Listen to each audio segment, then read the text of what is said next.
February 1944. In a span of just 48 hours, the very heart of Japan's Imperial Navy was ripped out and left to sink beneath the waves. Operation Hailstone turned the once untouchable Truk Lagoon into a maritime graveyard. Over 40 vessels, including multiple warships, were sent to the bottom. 275 aircraft were obliterated. More than 4.5 men perished in the smoke and fire. And nearly 50 soldiers were cut off from their homeland, stranded, starving, and forsaken for 19 long months. This wasn't some obscure outpost. Truk was the Gibraltar of the Pacific, the Empire's most vital stronghold. It had once sheltered the battleships Yamato and Musashi, the behemoths of the combined fleet. From these placid blue waters, Japan launched its early rampage through Rabaul, New Guinea, the Solomons. But by 1944, the tide had turned. The hunter was now the hunted. By the time the smoke lifted, the invincible fortress was gone swallowed by the sea. The Empire's warships, its floating pride, lay mangled across the coral floor. The rising sun still glimmered over Truk, but it now illuminated wreckage and ruin. How could this happen? How did the most fortified naval bastion in the Pacific fall? Not to invasion, not to siege, but to the thunder of aircraft roaring in from the sky. This is the story of Operation Hailstone. The day the United States Navy avenged Pearl Harbor, with vengeance written in fire. Before the bombs fell, Truk was the lifeblood of Japan's South Pacific operations. Tucked away in the Caroline Islands, the vast lagoon stretched nearly 40 miles wide, an emerald circle of coral enclosing calm, crystal waters. A paradise, militarized to its bones. To Tokyo, it wasn't just a base. It was the floating nerve center of naval command, secretly transformed since 1939 into the most powerful fortress beyond Japan's own shores. 6 major islands, Dublon, Tonoas, Eten, Phaephan, Moen, and Ueno, became gears in a war machine of terrifying scale. Airfields, submarine pens, torpedo arsenals, radar stations, and massive fuel depots crowded every shore. By 1943, over 70 warships anchored within its ring. 500 aircraft stood ready. Anti-aircraft batteries dotted the islands, radar towers scanned the skies. American analysts dubbed it the Gibraltar of the Pacific. Admiral Isoroku Yamamoto had once commanded from these very waters before falling in 1943. His successor, Admiral Mineichi Koga, carried the torch, directing the Empire's sea power from this floating citadel. Carriers like Zuikaku, battleships like Musashi, cruisers like Tone, they had all called Truk home. Yet as 1944 dawned, cracks appeared in the illusion. The largest ships had already withdrawn to safer northern waters. Still, the fortress stood proud, seen by every Japanese sailor as invincible, seen by every American planner as the next hurdle on the road to Tokyo. But the tide had shifted. Forces had smashed through Tarawa, then the Marshalls. New airfields at Kwajalein and Majuro now brought long-range liberators within striking distance of Truk. For the first time, America's war machine had the lagoon in its crosshairs. Inside Truk's high command, the warning signs were ignored. Admiral Koga believed the coral ring and gun batteries would break any attacker. 50 men stood guard. Morale was sluggish, dulled by drills and empty alerts. Heavy fleet elements had pulled out, warned by intercepted messages. But dozens of cruisers, destroyers, and supply ships remained refueling, rearming, vulnerable. They believed they had time. They were wrong. Far across the Pacific, Admiral Mark Mitcher's Task Force 58 surged forward. 9 fleet carriers, 5 battleships, hundreds of aircraft, their decks brimmed with Hellcats, Avengers, Dauntlesses, Helldivers.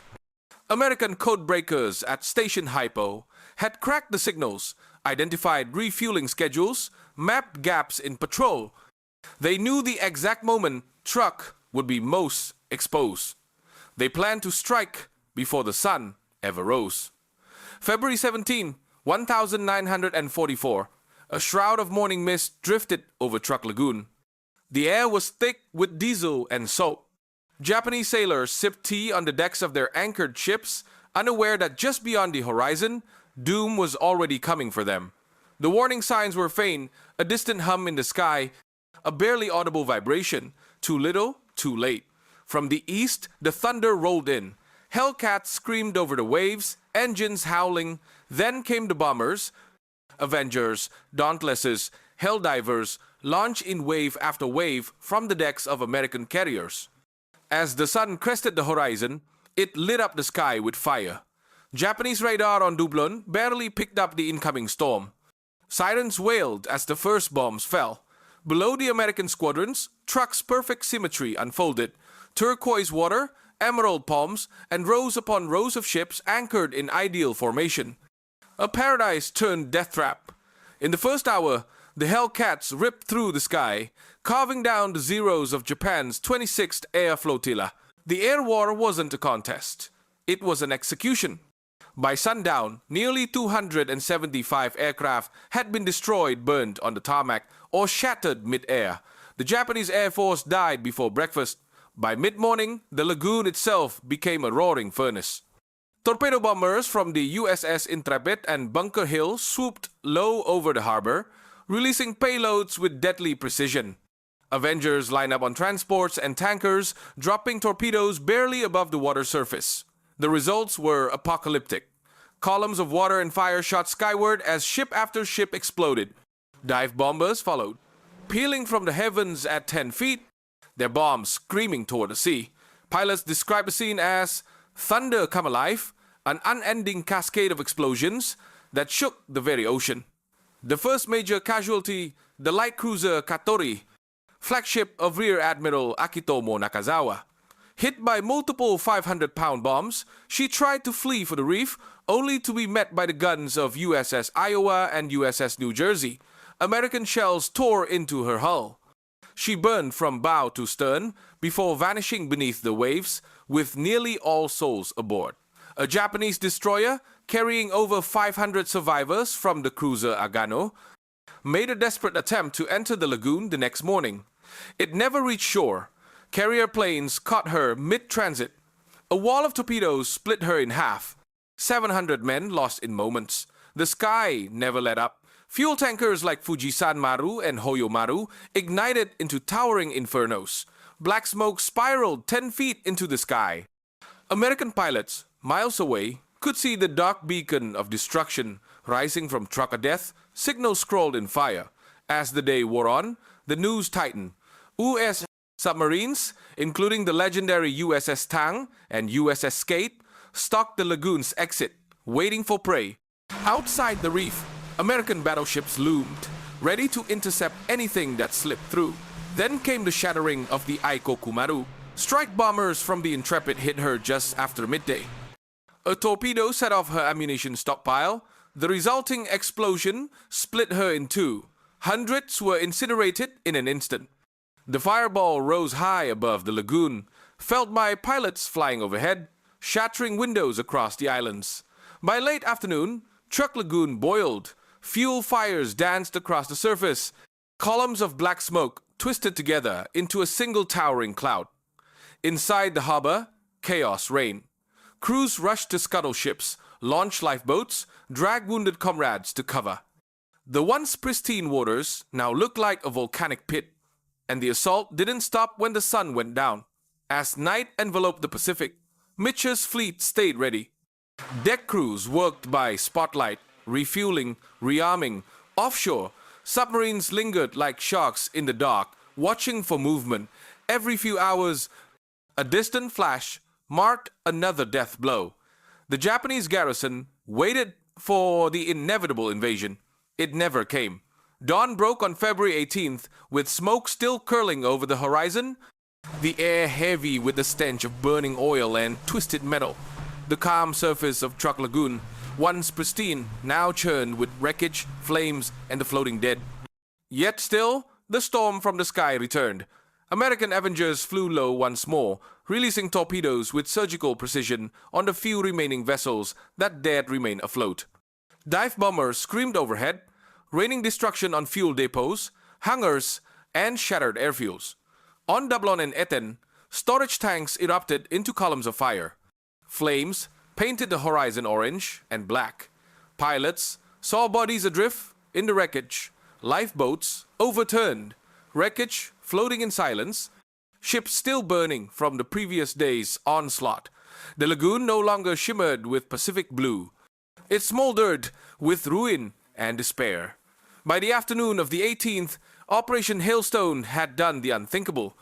Japan's most powerful naval bastion outside the home islands was annihilated, not just crippled, but erased. More than 40 ships lay beneath the waves. Cruisers, destroyers, tankers, all gone. 275 aircraft were destroyed. The airfields turned to rubble. Truk, the proud fortress, had become a tomb. American losses? Minimal. 25 planes, 40 airmen. A massacre as lopsided as it was devastating. Admiral Mitchell's after-action report was short, almost cold.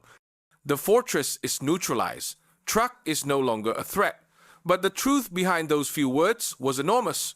The Empire's beating heart in the Central Pacific had flatlined, its voice silenced. Its guns stilled. Above the calm blue lagoon, the final plumes of smoke drifted skyward.